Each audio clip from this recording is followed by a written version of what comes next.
ಇನ್ನು ಚಿಕ್ಕೋಡಿ ತಹಸೀಲ್ದಾರ್ ಕಚೇರಿಯಲ್ಲಿರುವಂತಹ ಅಧಿಕಾರಿಗಳ ಮೇಲೆ ಲಂಚದ ಆರೋಪ ಪದೇ ಪದೇ ಕೇಳಿ ಬರ್ತಾ ಇತ್ತು. ಈ ಹಿನ್ನೆಲೆಯಲ್ಲಿ ಇವತ್ತು ತಹಸೀಲ್ದಾರ್ ಕಚೇರಿ ಮೇಲೆ ಲೋಕಾಯುಕ್ತ ಅಧಿಕಾರಿಗಳು ದಾಳಿಯನ್ನು ನಡೆಸಿಬಿಟ್ಟಿದ್ದಾರೆ. ದಾಳಿಯನ್ನು ನಡೆಸಿ ಅಲ್ಲಿರುವಂತಹ ಕಡತಗಳು, ಡಾಕ್ಯುಮೆಂಟ್ಸ್ಗಳೇನೇನಿದೆ ಅವೆಲ್ಲವನ್ನೂ ಕೂಡ ಪರಿಶೀಲನೆ ನಡೆಸಿದ್ದಾರೆ. ದಿಢೀರ್ ದಾಳಿಯಿಂದ ಅಲ್ಲಿರುವಂತಹ ಅಧಿಕಾರಿಗಳು ಕಕ್ಕಾಬಿಕ್ಕಿ ಆಗಿಬಿಟ್ಟಿದ್ದಾರೆ. ಬೆಳಗಾವಿ ಜಿಲ್ಲೆಯ ಚಿಕ್ಕೋಡಿ ತಹಸೀಲ್ದಾರ್ ಕಚೇರಿ ಇದು. ಇನ್ಸ್ಪೆಕ್ಟರ್ ನಿರಂಜನ್ ನೇತೃತ್ವದಲ್ಲಿ ಅಧಿಕಾರಿಗಳು ಈ ಒಂದು ದಾಳಿಯನ್ನು ನಡೆಸಿರುವಂಥದ್ದು. ಕಚೇರಿಯ ಕಡತ ಪರಿಶೀಲನೆಯನ್ನು ಕೂಡ ಅಧಿಕಾರಿಗಳು ನಡೆಸಿದ್ದಾರೆ.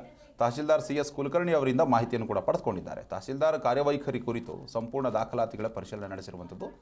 ಇನ್ನು ತಹಸೀಲ್ದಾರ್ ಕಚೇರಿ ಅಂದಮೇಲೆ ಅಲ್ಲಿ ಆ್ಯಸ್ ಯೂಶುವಲ್ ಮಧ್ಯವರ್ತಿಗಳಿರ್ತಾರೆ, ಅಲ್ಲಿರುವಂಥ ಅಧಿಕಾರಿಗಳು ಲಂಚ ತಗೊಳ್ತಾರೆ ಅನ್ನೋ ಒಂದು ಗಂಭೀರ ಆರೋಪಗಳು ಮೊದಲಿನೂ ಕೂಡ ಇರುತ್ತೆ.